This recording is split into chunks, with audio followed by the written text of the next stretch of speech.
Mr. Goh Chok Tong, Patron Singapore Summit, Mr. Ho Kwang Ping, Conference Chairman Singapore Summit, Your Excellencies, distinguished guests. A very good evening to everyone and welcome to the Singapore Summit. And to all our overseas guests, I hope you'll have an enjoyable stay in Singapore. Now, I'm very glad to be here today to exchange views on global and regional developments. But I'm also conscious that I'm now the man standing between you and the main course. The theme for this year's summit, Asia 2030, is most timely. Asia's economic weight is projected to increase. Asia's economic weight and influence have grown significantly. Its share of global GDP is projected to increase from just 26% in 2000 to 40% by 2030. In particular, the 10 economies of Southeast Asia as a group is projected to become the fourth largest economy by 2030, after the US, China, and Europe. Asia is growing into a vibrant and dynamic region. By 2030, 2/3 of the world's middle class will be living in Asia, making it home to the largest group of consumers.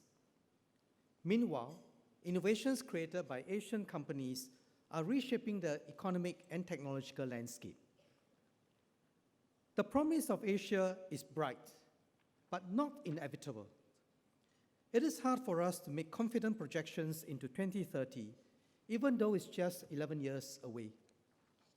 11 years ago, in 2008, we were grappling with the global financial crisis. Several global banks crumbled, many people lost their jobs, some even lost their homes. The global economy nosedived. Back then, I was heading the Singapore Central Bank, the Monetary Authority of Singapore, and I had a good vantage point of the port from my office. It was at an eerie standstill. The cranes were all idle. Today, while the global economy has recovered, the benefits of the recovery has been unevenly distributed. Those who feel marginalized have pushed back strongly. As a result, we are seeing a retreat from globalization, the growth of nationalist and populist movements, and the disenchantment of young people. These forces have played out across the world. In the 2016 US presidential elections, the UK Brexit referendum, the Yellow Vest movement in France, and the ongoing protests in Hong Kong. The fracturing of societal interests has made it difficult for many governments to secure a mandate to make important changes. As such, politics is increasingly marked by snap polls, hung parliaments, and government shutdowns, which in turn engender further distrust towards governments and the political system. All this point to a fraying of the social compact that holds societies together.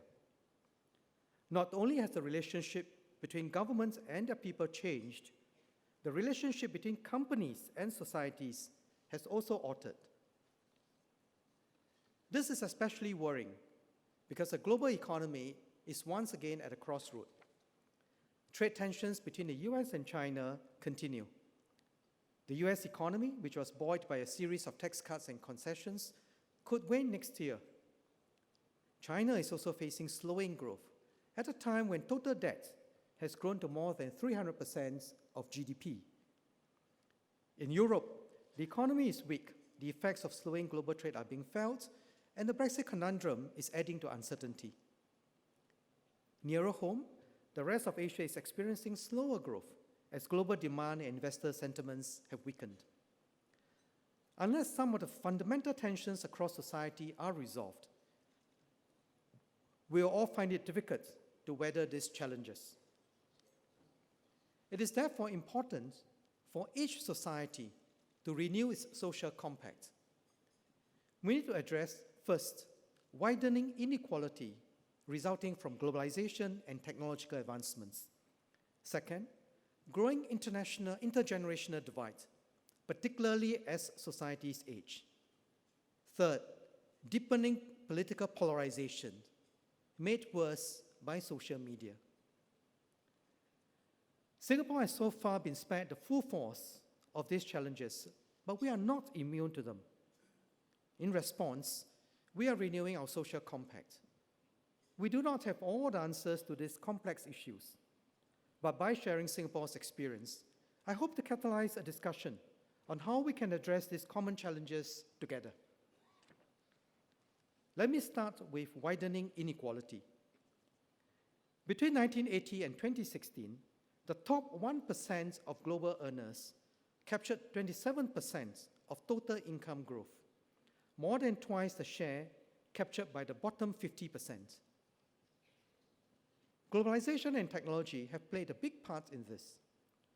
Globalization has created huge opportunities for the talent and capital of those at the top, resulting in massive wealth accumulations. But it has also exposed those in the broad middle to sharper competition. Technology has enabled innovation and growth, but it has also disrupted and in some cases displaced people's livelihoods.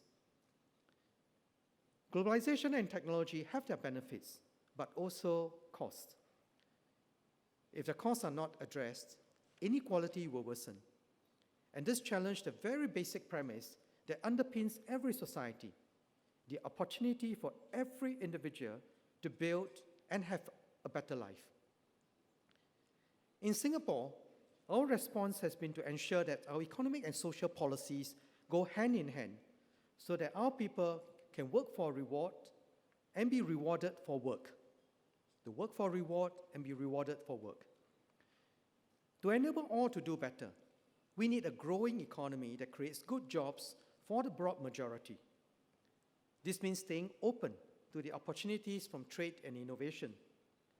But these are also the very forces that widen inequality. To resolve this paradox, economic development needs to be paired with social strategies to invest in our people and to enable them to access opportunities. So far, this approach of striking a balance between embracing market mechanism and maintaining social welfare has worked for us. We have enjoyed broad-based economic growth.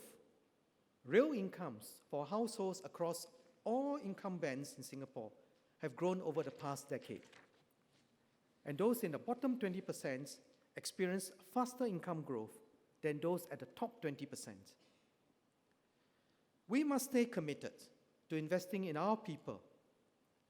Education is a basic starting point.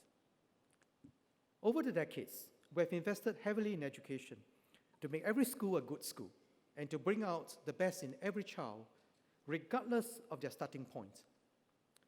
We have created multiple education pathways so that every child can find his or her own path to success.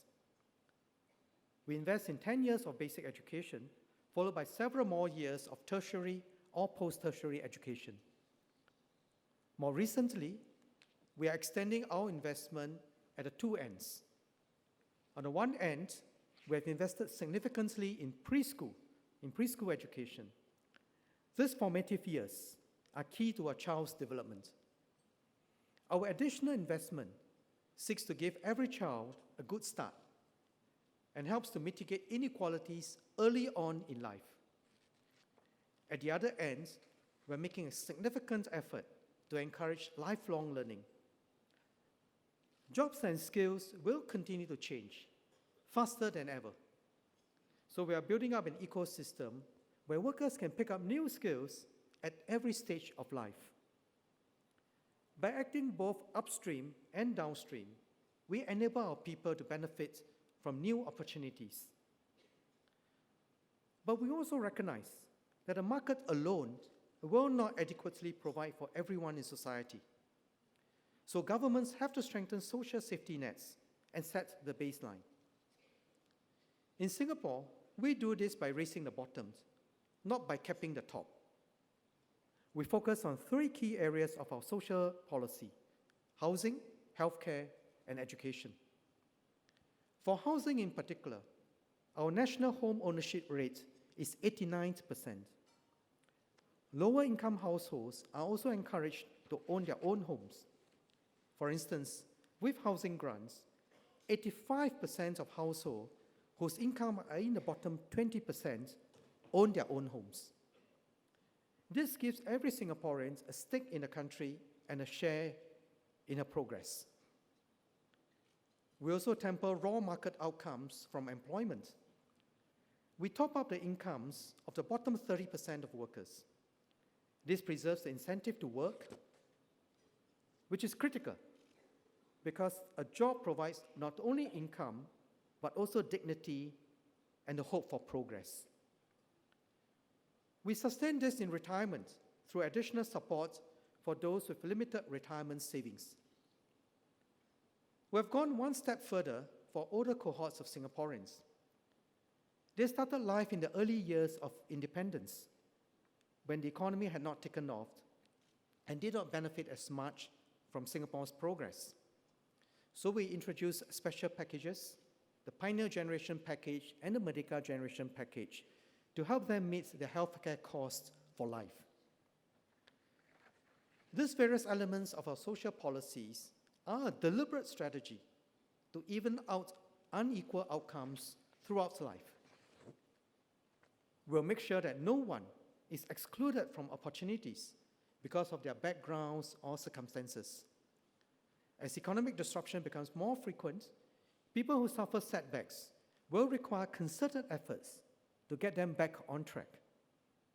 This is not easy, but if we do this right, we'll be able to deliver broad-based progress for our people. I've spoken on the first challenge of tackling inequality. The second challenge is a growing intergenerational divide in some societies, especially those which are aging. There are real differences in the interests and concerns of different generations. The Brexit referendum is one example. Opinions on Brexit were sharply divided by age groups. Many older voters chose to leave the EU, driven by the promise of social spending. Younger voters mostly wanted to remain, driven by the prospects of a better future. They are aggrieved that their future has been decided by those who may not live through the consequences of their choices. Pension plans are another classic example. Today, many of the defined benefit pension plans are underfunded, as politicians have promised higher benefits over the years without raising contributions. A Citibank report shows that the total value of unfunded or underfunded government pension liabilities in OECD countries comes to a staggering US $78 trillion. Societies now face the hard choice of either cutting pension payouts or increasing the tax burden on the working population. Providing for intergenerational equity is critical to the social compact. When each generation pays for its own spending, it internalizes the costs and benefits of the spending. Yet, we must also invest in our young, and our young must in turn share the fruits of progress with our seniors. We are fortunate that our founding leaders took this principled and far-sighted approach. We operate a fully funded, defined contribution scheme, the Central Provident Fund, avoiding the pitfalls of defined benefit pension plans. And our healthcare system delivers good outcomes while keeping costs in check. On top of this, Singapore has built up substantial reserves. In our early decades of economic development, we enjoy strong annual growth of about 9% per annum. Revenue growth was strong, and the government was careful in saving part of the revenue collected as reserves for a rainy day. As such, we have grown our national reserves over the years. Under our constitution, the government of the day can use up to 50% of the net returns from the investment of our reserves. Today, this income from our reserves is our largest single source of revenue, more than any other single category of taxes, be it income tax, corporate tax, or the GST. Now, for a country with no natural resources of any kind, we are grateful for the prudence of our founding leaders and the early generations of Singaporeans. Taking a fair and sustainable fiscal approach reflects the social compact between generations, upheld by both the government and our people. This compact is not just a matter of finances, but also of trust and a collective sense of mission. For the government, it means always thinking ahead about our country's long-term future. That is why we invest in our people through education, and it's also why we invest in infrastructure. We constantly rejuvenate our city so that it remains vibrant and dynamic. Jewel at Changi Airport, which some of you have seen, is our latest infrastructure addition. Climate change is yet another example. The full effects of climate change and rising sea levels and the benefits of our mitigation measures will only be felt beyond most of our lifetimes. But we have to act now before it's too late, or our future generations will bear the consequences of our inaction. For our people, this means an equal commitment to ensuring that future generations have enough to also see through crisis and plan for their future.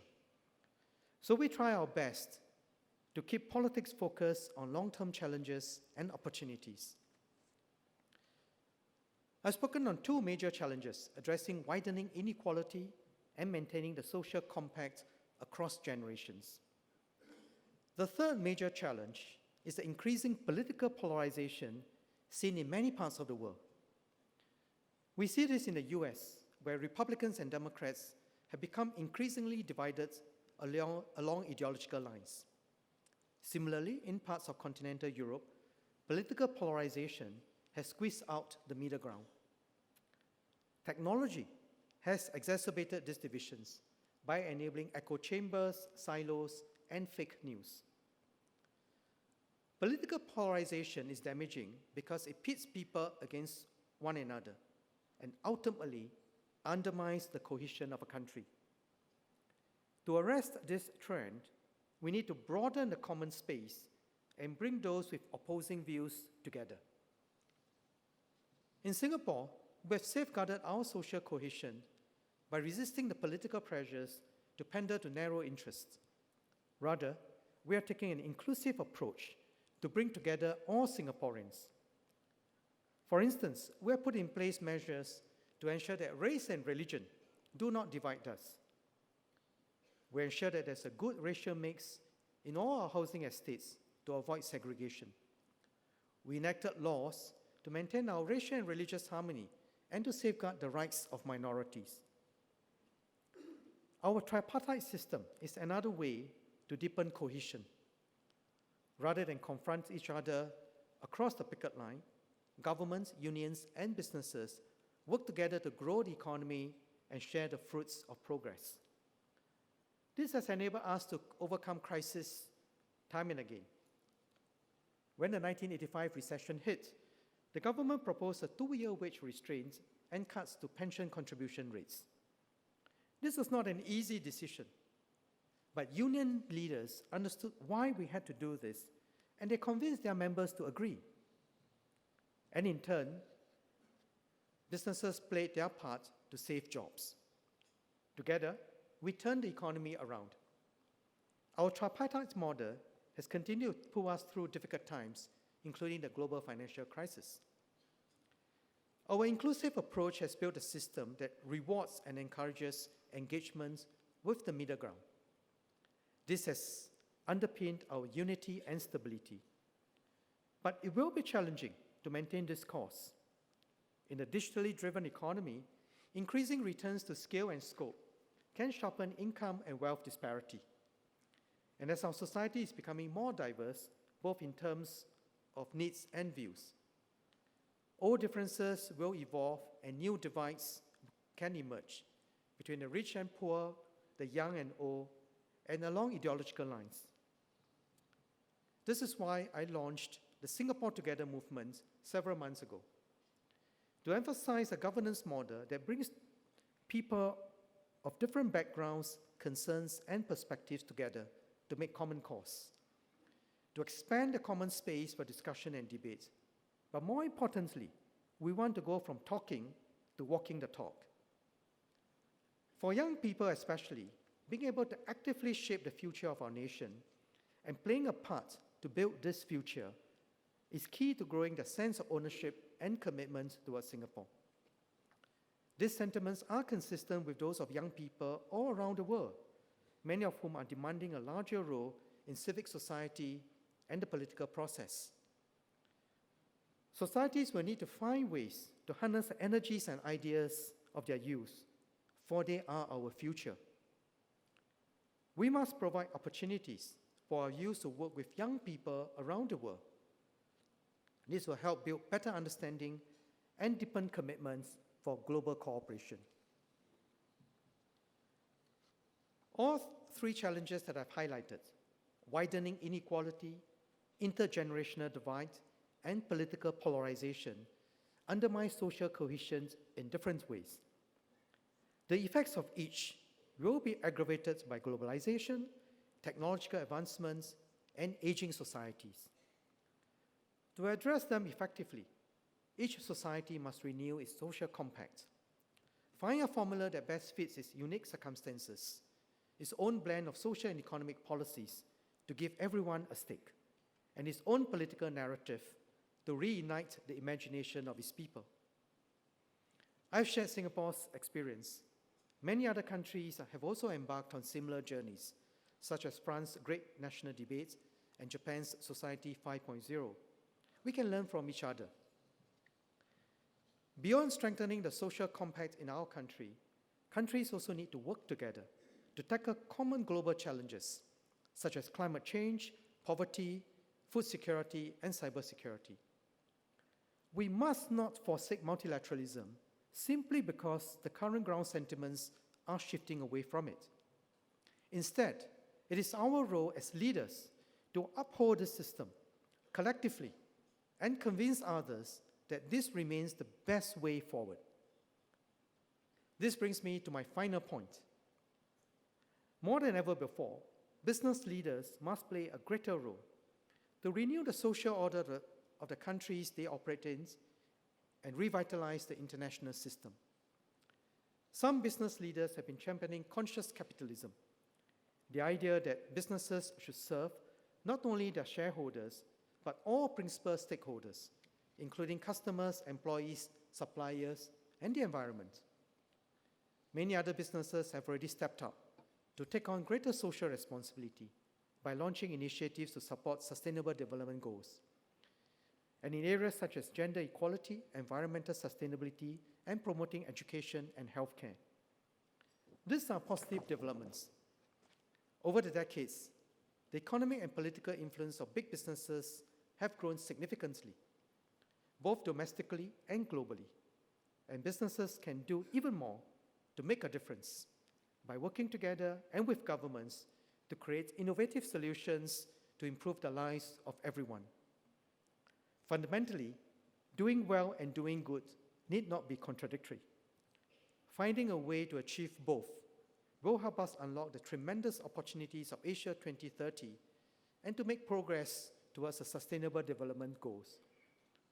On this note, I wish you all a positive, productive conference ahead, and I look forward to hearing your views on how we can build a more dynamic and promising future for generations to come. Thank you.